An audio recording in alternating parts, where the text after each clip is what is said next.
Welcome.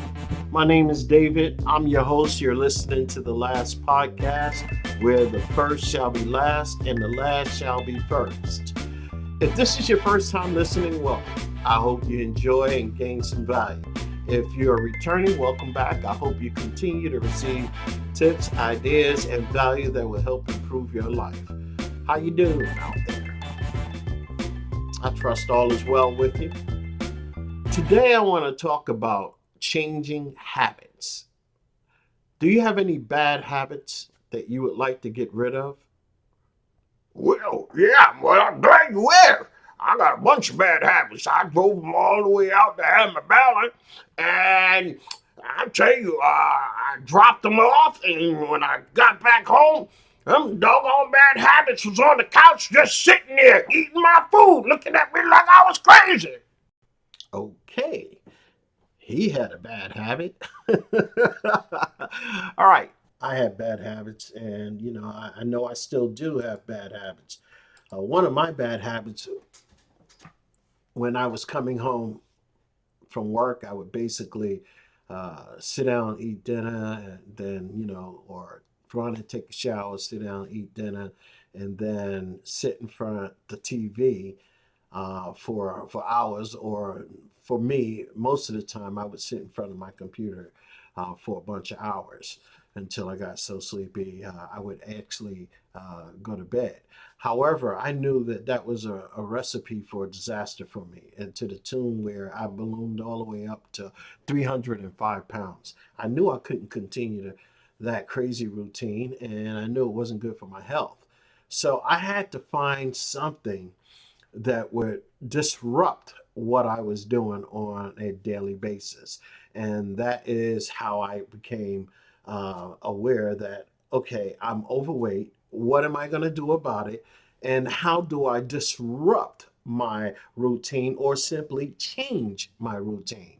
And disruption number one for me was before I arrived at home, I would say to myself, the first thing I need to do is change what I was thinking. So I would say to myself, okay, before when I get home, the minute I get home, I'm gonna run, go ahead and change clothes, put on my sneakers. So I mentally prepare that I'm gonna go home, get on the treadmill after I change my clothes, and just work out on the treadmill and get going that way. And then whatever after I do, as long as I don't sit in front of the TV, I was golden.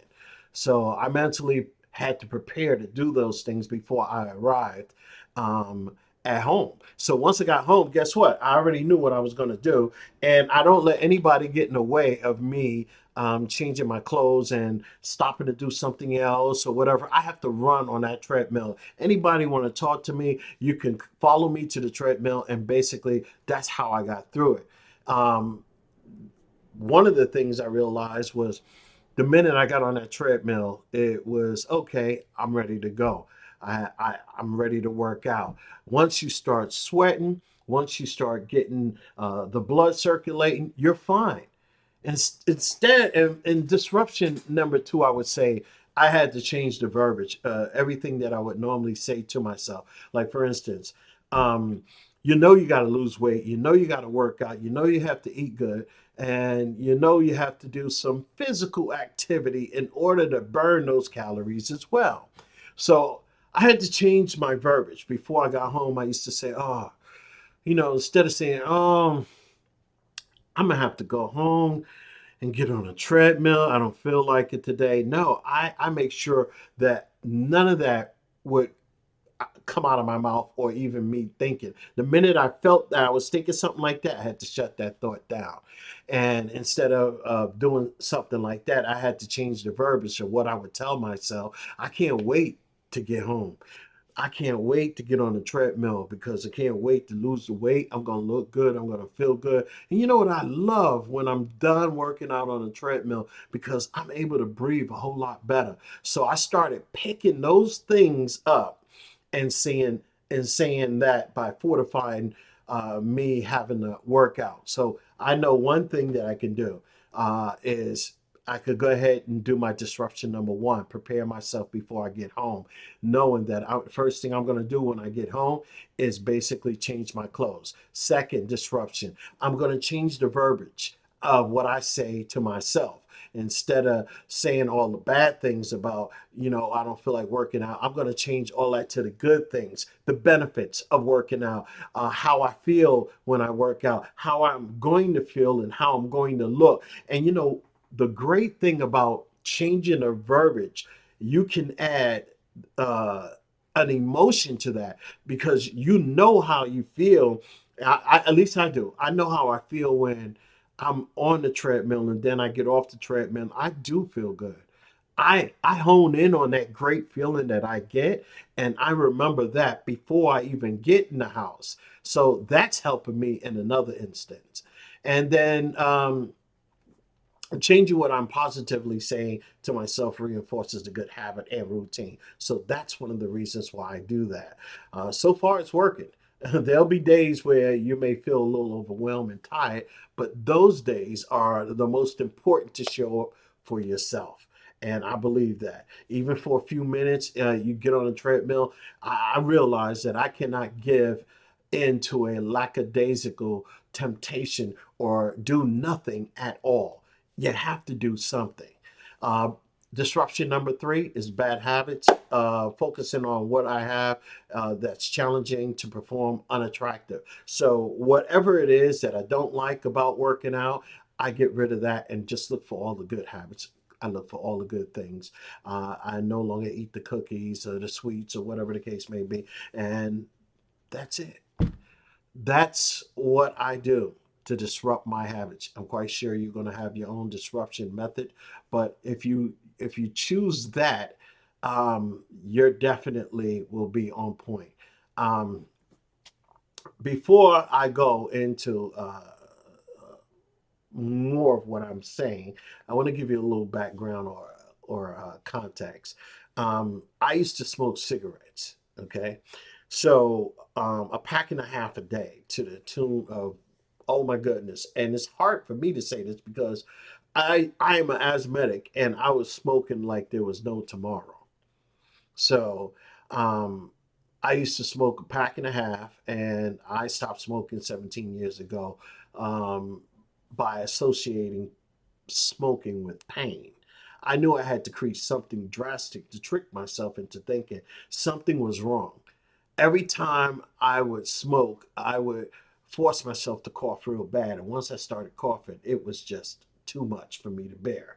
I would then have to say I had to stop smoking.